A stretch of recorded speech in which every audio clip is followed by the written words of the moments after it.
session with Arjun and now for something different. So last week we did some basic NLP, just introduction. He told us about some of his childhood experiences. So no Dr. Joe, no meditation, but still having spiritual experiences. So which was really nice to hear. And then we were going to do a few NLP tips and tricks to help us with meditation and our transformational journey. But I think Arjun's going to do a bit of a hero's journey with us. He's going to walk through some interesting things that we can take away and I think apply as well to what we're doing in our own sort of meditation and that kind of world, right, Arjun? Yeah, pretty much, yeah. Okay. Correct. All right. If there are no questions or anything anyone wants to start with just before we, like from last week, left over, because we did run over a bit, I think I'll just hand straight over to you, Arjun. Sure thing. And if any questions do come up, if anyone wants to type them in, then we can go over some of those if we need. Brilliant. Yeah, so I thought I'd kick off really with the hero's journey. So I'm gonna just start this little presentation bit up. Essentially, yeah, so the hero's journey and then NLP for meditation. Those are the two sort of things that I thought maybe we could cover today. With regards to the hero's journey, this is a structure that was originally coined by a guy named Joseph Campbell, and he looked at stories and myths from around the world and started looking for patterns in the way in which mythology as a whole has been used in all different cultures.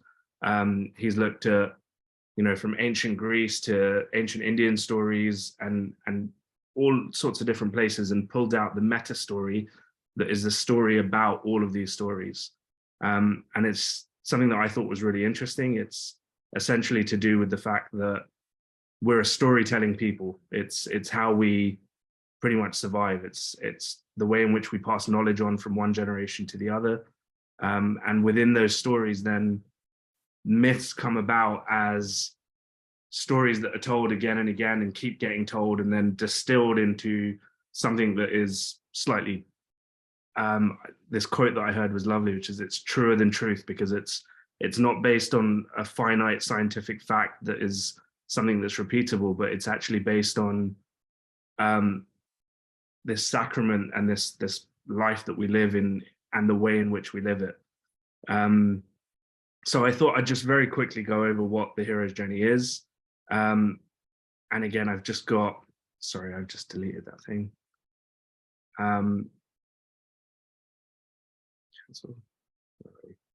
There we go. If I turn that back on. So this is the actual hero's journey, and it essentially breaks into three key sections. So whether it's, Ram or Krishna, or if it's the story in the Bible or any of the Greek sort of Odysseys, it all follows this same sort of structure, where the person that is going to be the central character of the story is called to something beyond themselves. And part of why I thought this would be interesting for this group also is because this myth is one that doesn't just play itself out in stories outside of ourselves, but it's also a story that's true to ourselves as well. And the way in which we go about transforming in our own lives. And its sort of nickname is the monomyth. It's the myth that exists in all sorts of different cultures and places. But we start with that ordinary world where people are just going about their life as they're used to. And then there's this call to an adventure. That doesn't necessarily need to be something that is external, again, because it acts as almost a metaphor for the things that happen within us. It can be an internal desire or longing that calls us towards something else. And not every step has to be in there. Some parts might be skipped, some parts might be very short, some elaborated and longer. But these are the steps that were identified. So after that call to adventure, there's sometimes this refusal of the call. Now, if I was to link back to some of what we were speaking about last time, I spoke about how we went to these meditation places and Reiki and different energy healings. And then I had a period of time where I knew that I refused that calling for myself. And then from there, there's then going forwards to meeting with the mentor. That's somebody that, sorry, what's that? Right, the keys are downstairs. Can you grab it? Inside the cabinet. Sorry, my car alarm's just gone off. My wife just came in to tell me. So yeah, after the refusal of the call, there's then this meeting with a mentor. And again, this doesn't necessarily have to be another person. It can be that you found a book that has led you towards certain teachings, or a course, or indeed going to something like maybe Dr. Joe, or finding somebody that has more information than you and is able to give that information to you. And then this section ends with the crossing of the first threshold. Now, what that is essentially finding a point of no return, a point at which you then go in towards a section where you cannot come back. You're changed in some way, and you know that there are further changes that are to come for you. That then leads us into the next set, which is called initiation. This is where once you've crossed that threshold and you know you're at a point of no return, you start finding that there are tests that are coming up for you. Perhaps you find allies, people that you resonate with, who are able to walk that part of that path with you, at least, if not all of it. And also enemies. So these are people that test you and start making you question whether or not you're on the right path, or are giving you challenges that you need to overcome. And again, metaphorically speaking, that's so important, because even they have a learning for you. They have a teaching for you that you can then progress and overcome.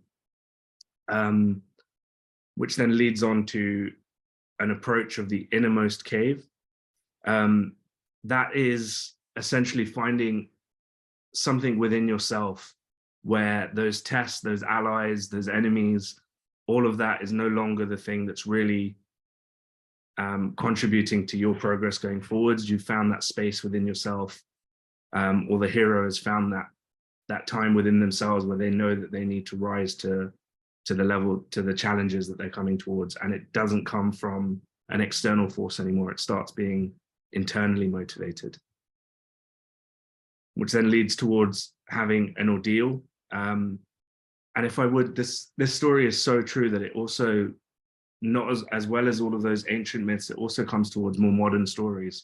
I had seen that George Lucas, when he was writing the Star Wars movies, followed a lot of this pattern as well. And he looked at Joseph Campbell's work, and he considered the way in which the main stories would move through these different parts. So we can see this mirrored in so many different places. And then finally, that reward, where you've become a new person, you've developed all of these skills or attributes that make you, that were originally that call to adventure. You've achieved that thing. And then comes the next step in this, which is the return. Now, on the road back, with regards to meditative practices, there's often people that find that they want to reach states of enlightenment or meditation where perhaps you don't feel like you want to return back to the normal world.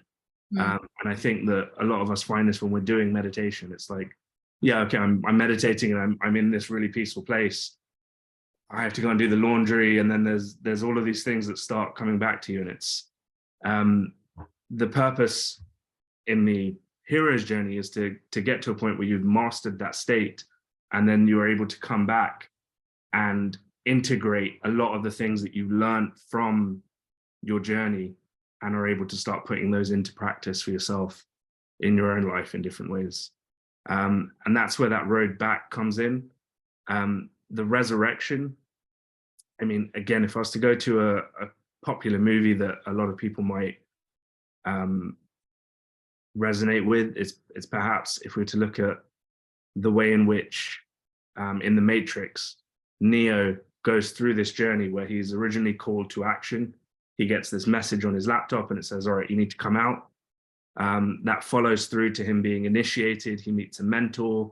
He learns a series of things about not just himself, but the world around him. He then has to come to a point where he realizes that he is the one. He gets integrated with that. And then there comes that moment where he's facing, Mr. Smith in that scene where they're in the corridor, and he literally, yeah. But then there's that moment where he actually dies, and then he's resurrected and comes back as the one again. And now is a master of two different worlds, one where he is this powerful being that's capable of doing these things, but also he's living in the world in the way that he needs to.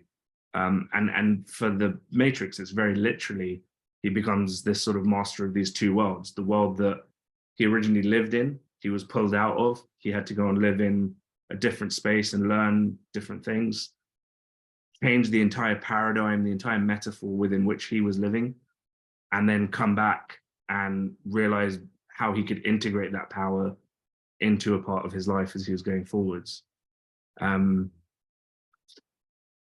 But yeah, so I just thought that'd be an interesting sort of little start. I'm not sure how many people have already seen or heard of the hero's journey or have ever thought about it from the perspective that it's a metaphor for the way in which we can live our lives or create transformations within ourselves. But if it isn't something that people have seen, it's definitely really worth looking into. And I hope that that's just a nice little introduction to it. That's great. I haven't seen it before. I know you've spoken about it. I think Bryce has spoken about it before as well. But what I do note from the points you've made is often we find we get ourselves stuck in one of those elements. Like we start to over-identify with one of those phases and we can't then go on to the next phase. So it's that having the bigger picture, which we don't often have, and then getting right into the nitty-gritty. Getting into the nitty-gritty and thinking, okay, this is the next step, this is the next step. Now I've come through, I've crossed the river, I've made the change, I'm now living with that new version of me, for example. A little fun fact for you, Star Wars, Yoda's name came from Yogananda, the autobiography of a yogi from here. I think George Lucas was a follower or he was aware of that work. So it's interesting, isn't it? That's really interesting. Yeah, I didn't know that. Yeah. And it matches because Yoda's like the wise one, all the calm and all of that. Yeah. And from that perspective of sort of the hero's journey, that is that mentor that he goes out to seek, and that mentor is there not to do the path for him, but to aid him in his own realization of what he is and how that can go forwards. And I think I was actually originally introduced to Yogananda by you. I think I stole one of your books and still have it. A common theme, actually. Yes. So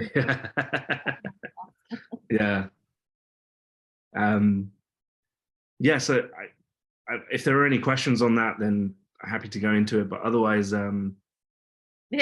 move into Robbie's good. Live your future, you must. Yeah, brilliant.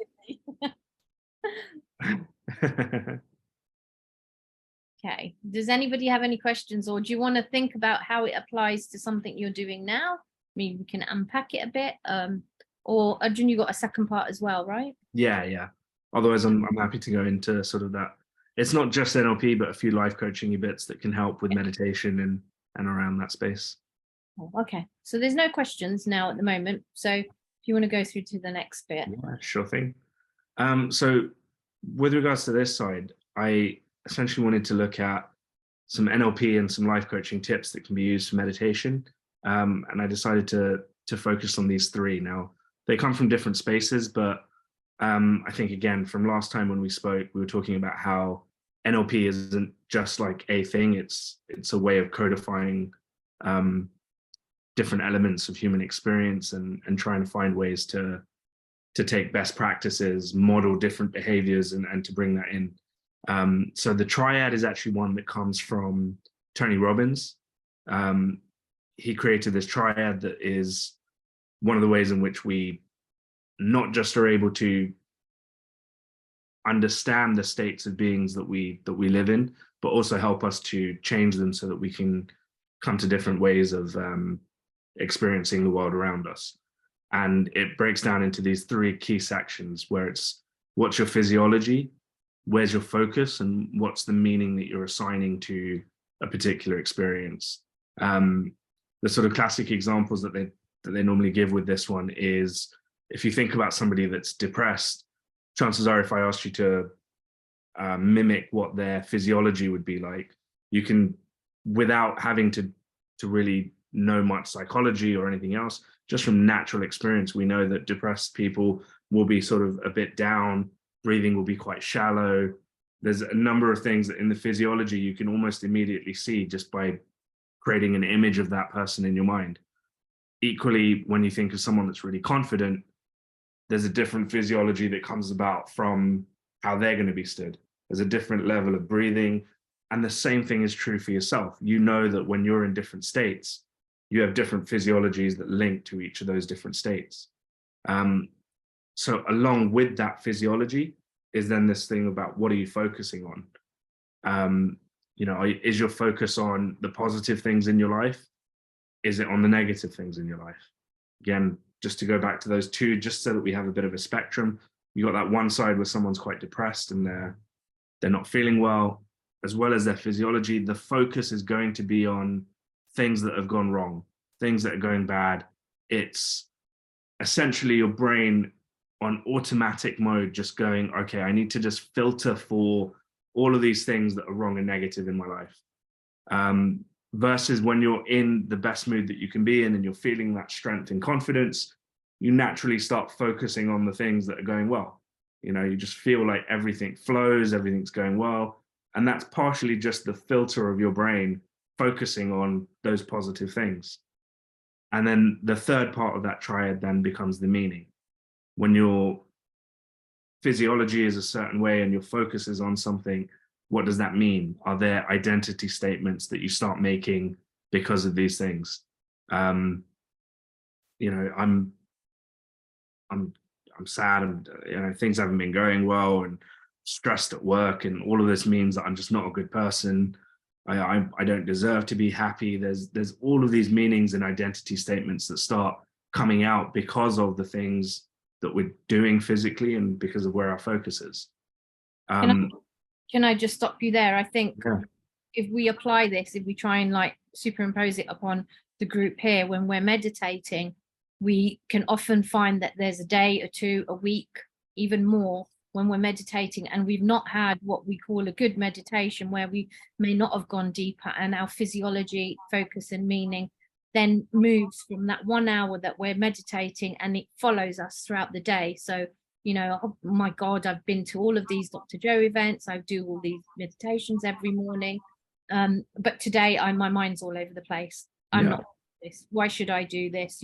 Is there any point in me waking up? And I see people who drop off and don't come for months at a time, and then they come back again, and it's that triad has almost taken you over, because you're not feeling the vibe, you're not feeling the synchronicities aren't happening, maybe the general levels of happiness have not gone up, but that's because we're taking one of these three things out in our meditation, and we're then extrapolating it into the rest of our day and the rest of our week. That's brilliant, thank you. And that's a large thing. Sorry, spelling. Physiology, sorry, I've just seen that. I typed this in a bit of a rush. But yeah, and that can be so true. It's just not just what these three things are, but then the questions that we start asking ourselves because of them. That's part of that focus thing. It's what questions do you start asking yourself? And one of the things that I've heard Tony Robbins say quite a lot is that the quality of your life is quite dependent on the quality of the questions that you ask yourself.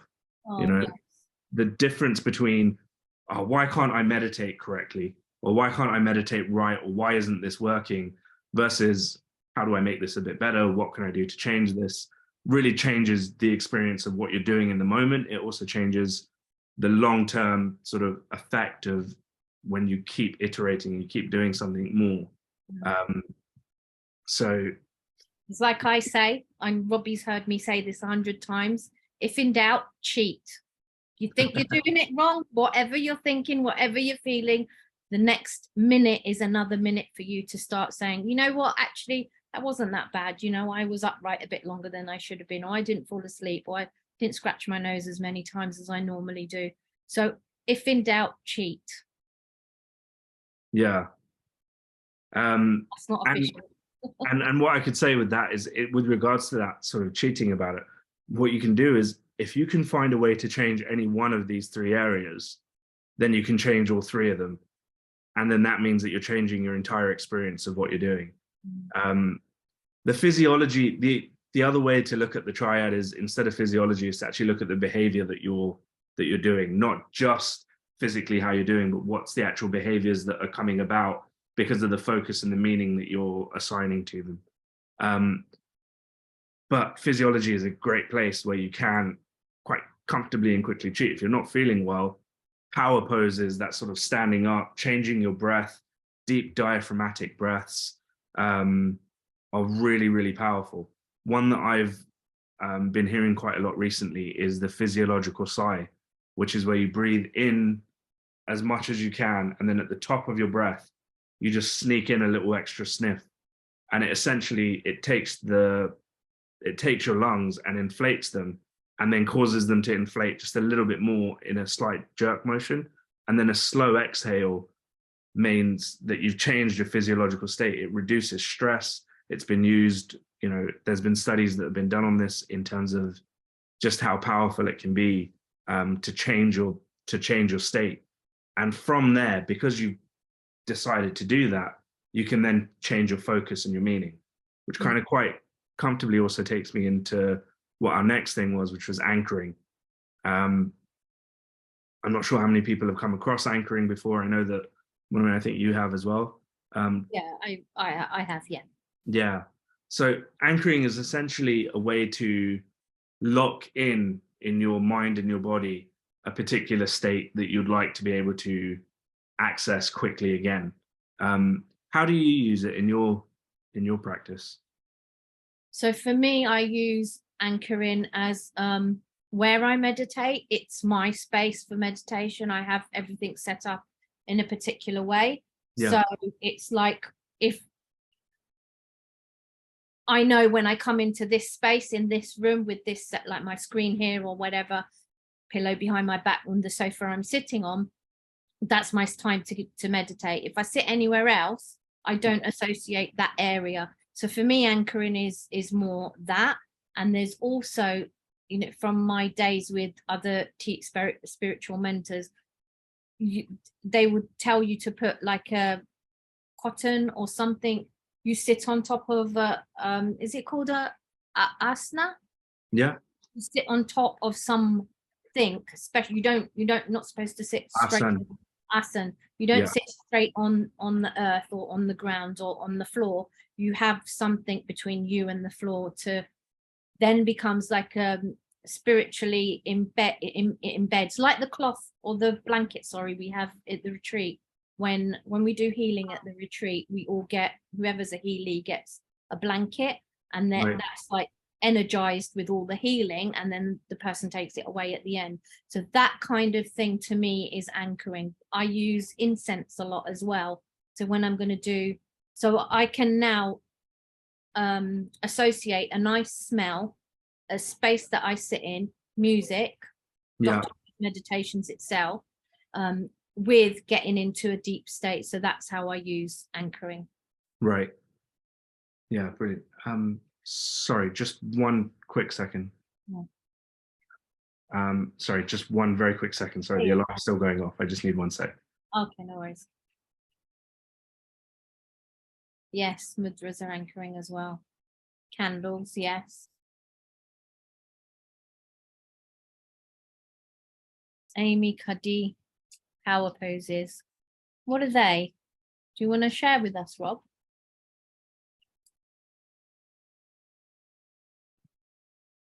Sorry about that. No worries. Sorry. Yeah, sorry. Was someone going to share about mudras? Amy Cuddy power poses. I've not heard of those. Have you heard of those? Yeah, so she was. I think there's somebody that did some research on different types of power poses that you could use. How sort of putting your hands on your hips and having your chest up and Super standing and looking at the mirror perhaps for a minute. I think it's that one. And how that doing that for a few minutes before you go into something like an interview can change how much certainty you're able to project and how much power and control you have within yourself, how you feel. It is essentially an anchor. It is a way of anchoring. It's that these states are naturally embedded inside yourself, that when you put your shoulders back and you take deeper breaths and you stand upright, you just feel more confident and you come across more confident when you're in situations where you might need to. And yeah, equally as well with mudras, you know, this course that I did in India, they did this section on different mudras. A large part of it, again, if I link that back to that triad, it's quite easy to say, all right, so when I sit like this, it has a meaning. There's a focus that I'm bringing to myself when I sit in a meditative pose. There's a meaning that I assign to everything that I'm doing. And as you study different mudras or you study different things, you can learn how these things have meaning and what that means and where your focus is, and that changes your physiology as you're going. And that very, very neatly ties into the idea of anchoring, which is, as you say, like, you know, you can do it based on a spatial thing. This is my place to do my meditation. I know that a lot of people that like to do yoga will have a yoga mat, which is their yoga mat. It's something that they're, you know, whether they want to say that they're energetically entwined with it, or it's just a space that they know that once they've rolled that out, wherever they are in the world, they've got that space, you know, so many meters by so much. This is my space within which to start doing things that are to connect with myself. A very big one, and you've mentioned it, and I can see that Robbie's put candles there.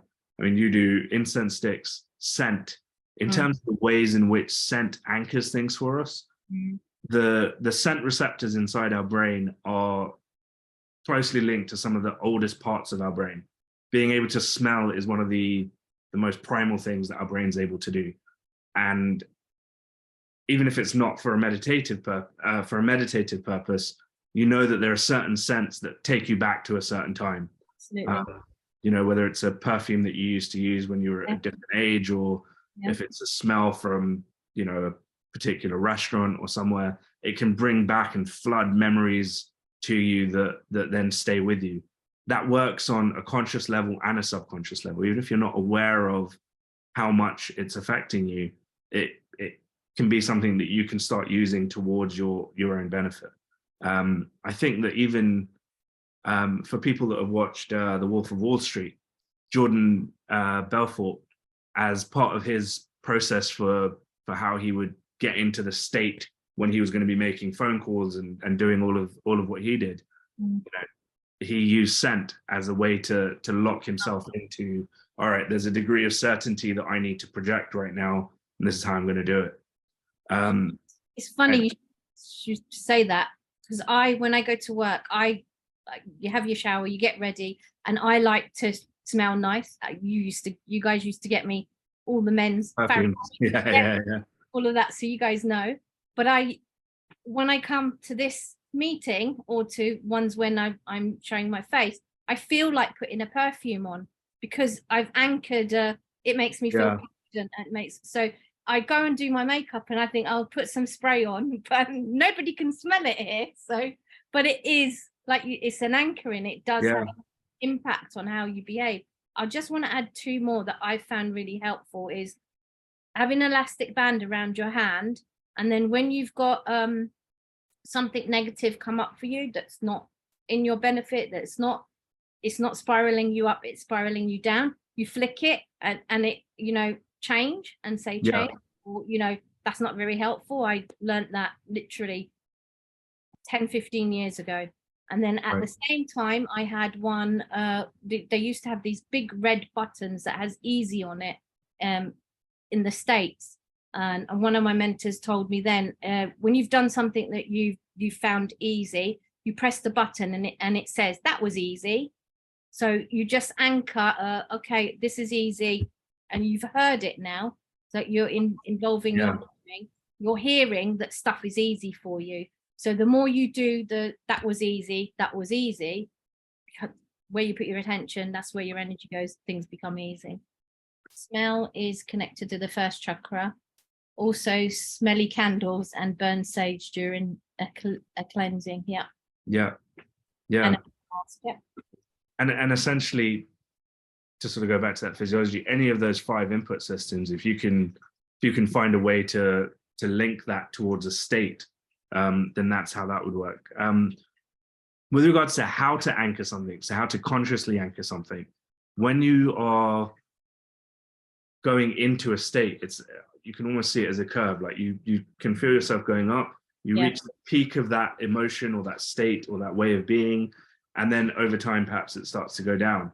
When you are on your way up, if you can get as close to the peak as you can and introduce either that smell or that visual or the snap, that's a tactile, physical thing, that's kinesthetic. Whether it's something that you taste just before you start meditating, or if it's something that, perhaps you put on an eye mask and that, all right, this darkness and this feeling means that I'm now heading towards my meditative place. That's essentially what anchoring is. And that's how you can start going from a place towards the state that you'd like to be in, and start taking that conscious control over what you're doing. I think I saw in here as well, somebody wrote Reiki and the symbols and focus that can also be an anchor. And again, so, NLP again is just a set of terms that can be used to help you explain different experiences and phenomena. So for sure, I think that, when I've done Reiki before, focusing on one of those symbols and doing a movement with my hand or with my, thinking about it or visualizing it is all part of that. To take that idea that you had there of the band, as you snap and you want to make a change in it, those 5 initial inputs, those are our modalities. I think I touched on this last time. And then you've got submodalities within that. So if I've got a visual, I can have the submodality of, all right, is this an image that's in color, or is it in black and white? Is it in 3D, or is it a 2D thing? Is it moving? Does it have a shape around it? All of these types of little elements within the visual space. If I know that I've got something that's negative and that I want to change, I can think about where it is when it's negative and what I'd like to change it to. And then when I do that snap, start just thinking about that swap happening inside that snap. And that starts anchoring the desire to make it an automatic process. All right, this changes, snap happens, and it's now new. This is the one I want. And that change of modalities then just helps you superpower the way in which you can anchor something. That's really good. That's a really good. I didn't think of it like that. I saw it as a pattern interrupt. So, okay, I've done, right, I've interrupted my pattern, so I've gone on to something else. But you can use it to accelerate, speed up, or, supercharge. Like that's something negative. No, I've gone on somewhere else. And it's essentially just layering these different techniques, because it is a pattern interrupt. That is what you're looking to do when you want to change something that's been going on that's negative. You want to interrupt that pattern, but then to decide, all right, now that I've interrupted the pattern, I want to basically implant a new pattern, something else that will be better and stronger. You might as well link those and have it so that it stops one thing and starts something else and moves you in a direction that you're hoping to move in. So I'm going to bring this back around to the group here who meditate. We're obviously not just meditating for the sake of meditating. There are a lot of us have reasons. We have abundance, relationships, spiritual, health, whatever reason we want to do. This anchoring can be used again for taking yourself out. You've done your meditation and the rest of the 23 hours, what are you doing? You now can anchor your future state, whatever that future state you see to be as. So if you've done meditation with Dr. Joe, and in the morning you're seeing yourself a future state of having a certain car or a certain relationship, you can now use this anchoring to, you know, the person's not coming, I'm not getting that relationship, flick, okay, I have now got that.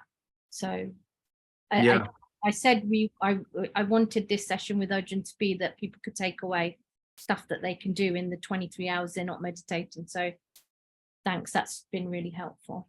Yeah, good stuff. I think the last one that I had there was then to just sort of introduce what reframing and different types of language patterns. And I put on there the question, what metaphors do you live in? Okay. So again, as I said, we're storytelling people. We tell stories. We have for not just generations, but for millennia. Prior to the written word, we had just oral stories that were being passed down, myths and mythology, and the way in which we represent ourselves, the characters that we represent, the characters that we most resonate with when we watch something is all part of the sort of stories and the metaphors that we live inside. We create these stories about our lives, and we create these metaphors about our lives, and we live within those. So the reframing and the language patterns, whilst can be considered individually, and I'll just go over what each is. So reframing is taking something that you're perhaps doing and trying to find a new way of associating with it. So I'll give you this example. When I was learning NLP, Dr. Bandler, who was one of the founders of the field, he explained that he had a very famous client who, before they went on stage, would get butterflies in their stomach, their breathing would go, and they would feel a bit nervous. And he had two people that had the same set of feelings. One of them felt like this meant that they weren't going to be a good performer, and I have got all these butterflies, I think I'm going to be sick, I can't do this. But they would still go out and they would do what they needed to do. The other one had all those same feelings, but the meaning that was associated to it was, this is the most alive I've ever felt. Like, this is the best thing. I'm right on the edge of it. You know, who knows what could happen? It could go well, it could go bad, but wow, we're right here. I'm going to go for it. And that's literally both people having the same experience, but having a different frame for what that experience means. And it links back again to that triad thing where it's that physiology, that focus, but what's the meaning that's associated to it? This is the reframing can be as simple as changing the meaning of something.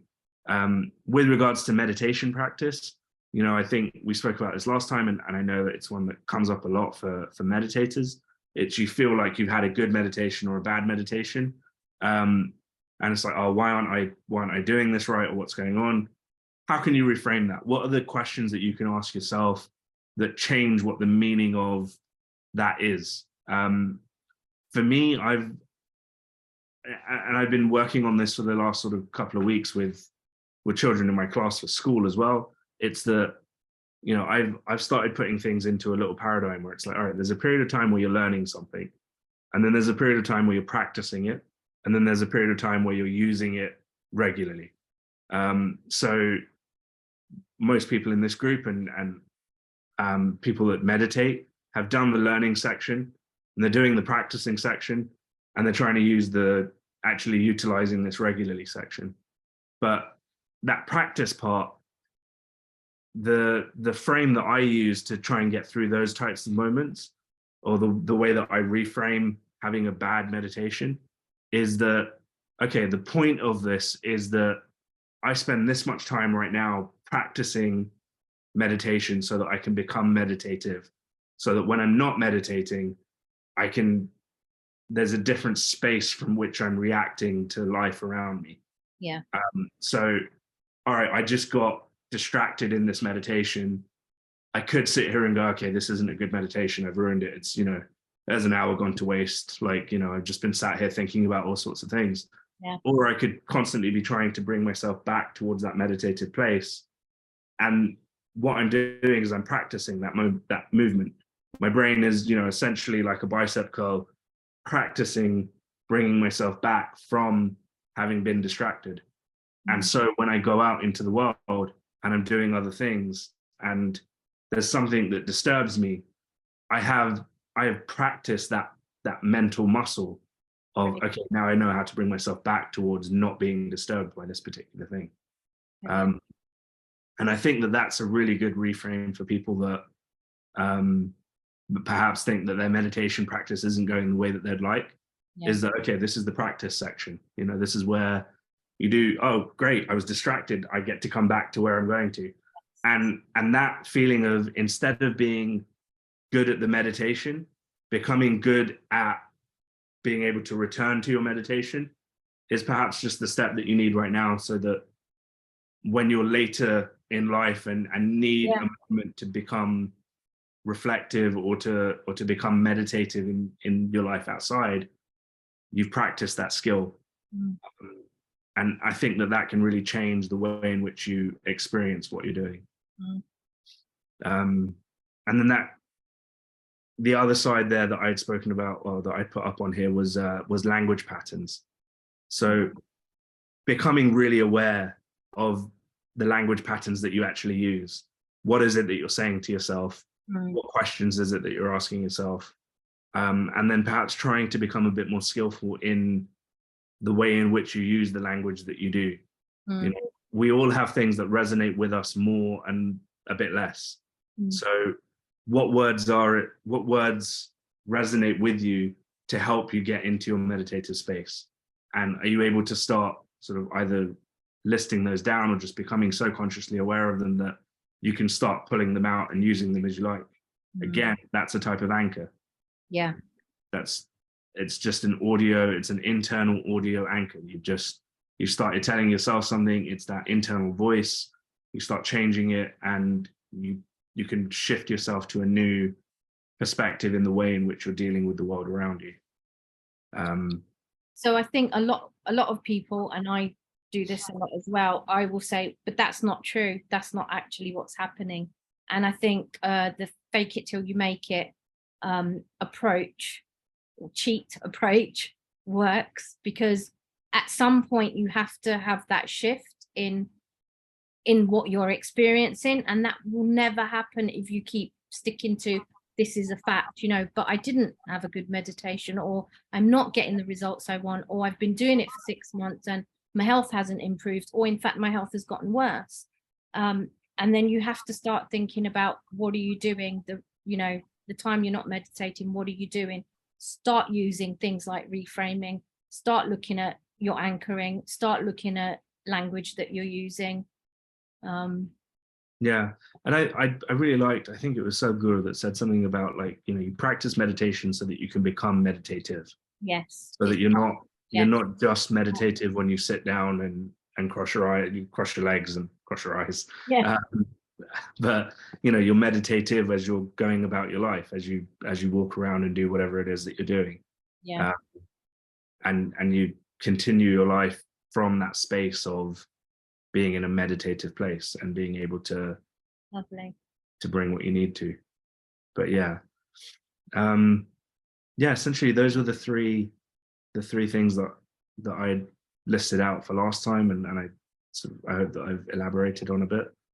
I wanted to bring up one thing. You know, when you started, we were talking about how all mythology and all history of mankind is very, very similar. Like, we have the same kind of themes, I guess.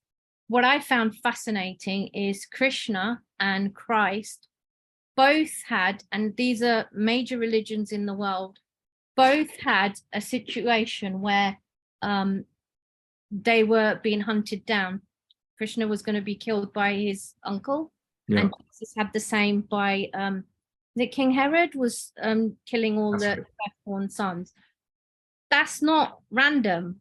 To me, it's not random. It's very, very strange that both those major themes are in these stories. And I have read, like, there's lots of stories similar in Christ and yes, Krishna's life story. So yeah, that's just random. No, I think there are loads. And I've heard the theory that the name essentially changed as it went along from place to place. Like it's now Krista, Chris, Christ, and sort of slowly has evolved in whichever direction. But yeah, there are loads of these similarities, not just in those stories, but in so many stories. I've been watching on Netflix recently this thing called Ancient Apocalypse, in which there's this guy named Graham Hancock who's gone around the world and looked at different ancient myths from around the world, and one that comes up almost everywhere is the Great Flood myth. It's literally in almost every culture. We had in Hinduism, there's like that Matsya Avatar where he was a fish. There's Noah's Ark. There's ancient sort of Native American tribes which have this thing of there was a great flood, and then at the end of that, humanity is trying to sort of recover, and somebody comes in, generally from across the sea. They're a person who has knowledge and experience beyond that which the people of the area have. They teach them about architecture and agriculture and music and culture and all sorts of different things, and that's repeated in places around the world that we don't think should be connected, but somehow they are. And that's the thing that brings us all together, regardless of where you're from, that we have the same stories, we have the same morals and the same values that we want to impart to our children. We just have different flavors, different strokes. For different folks. Okay, we've got 10 minutes left now, so if anyone has any questions, please write it in the box, put your hand up, show your face, please. I see one there about the presentation. So this thing just here, when this pops up, and then being able to change it to these different sections is called Prezi. There is an app called Prezi, and you can it integrates with Zoom. It acts as a second camera. So when you're on Zoom, instead of your normal camera, just on that camera logo, you can click on it and it goes to Prezi camera. The presentation's on a different thing, and you can just manipulate it as you're going. Very smart. I'm gonna have to use it on Tuesday now. Yeah, good stuff. That was easy.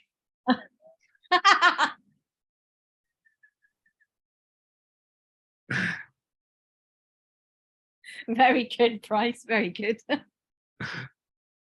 Bryce is the group's like techno whiz. That's why he's doing. And he's found the easy button for sure.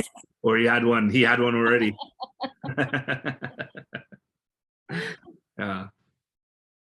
Okay, any other questions, guys? I don't really have a question, but it was just amazing. Thank you so much, Arjun, for your time last week, this week. It was really good. I loved it. And as much as I loved hearing your story last week, those kind of practical examples of how to apply it. Even this morning, I don't know why, but I loved the GIF you shared, Mona, this morning, or was it last night? I'm not sure. Then we ran and we had our daily affirmation, and I immediately set reminders in my calendar to repeat them every hour because I just loved mine. And I was like, okay, let's just, try to encode it into my brain. But thank you so much. Really appreciate it. Oh, brilliant. Thank you. This morning we had a repeating, like it was different affirmations. And wherever you screenshot it, it saved an affirmation. So people would have different affirmations. So yeah, we did. Good stuff. Yeah, cool. Okay, Arjun. Brilliant. Awesome. Thank you. Thank you all very much. I really appreciate the kind words there as well. That's nice. Thank you. Awesome. Thanks, Arjun. Thanks. Take care. Thank you so much. It's been fantastic. Oh, thank you. Thanks, Nicola. Appreciate it. Thank you. Bye-bye. Namaste. Namaste. I'm going to plug my little brother. So if anybody wants to get in touch with him, I'll put his details in the group, as I do for the other people who do fireside chats with us. So, but yeah, as you can see, he's brilliant.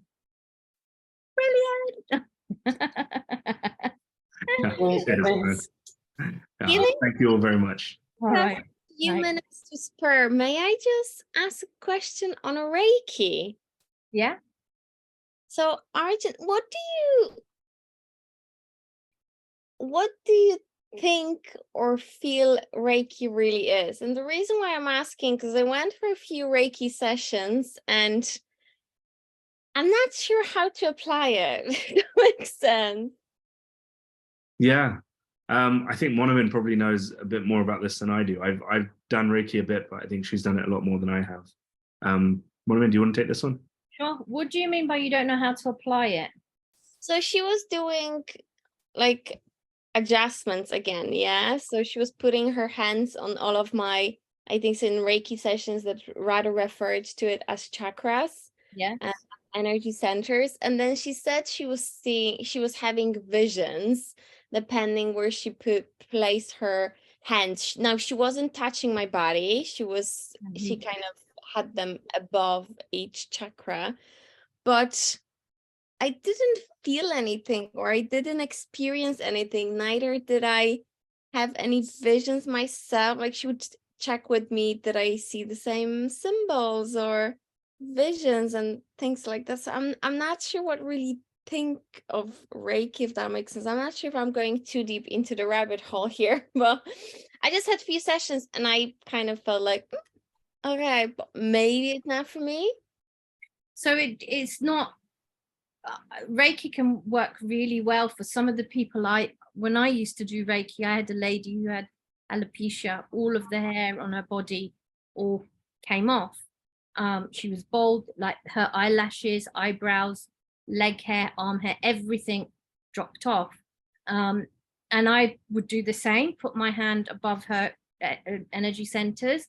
She didn't necessarily feel anything except calm and, happier than when she came before, but no big shakes. But after about 3 or 4 weeks, she could see fine little baby hairs growing on her legs and her scalp. So it's not necessary that you would feel anything. It is an energetic transfer. So they draw symbols. I don't know. I can't remember what the name of this. I'm sure there are some Reiki practitioners on here as well who could tell you there's a name of the type of symbol it's called.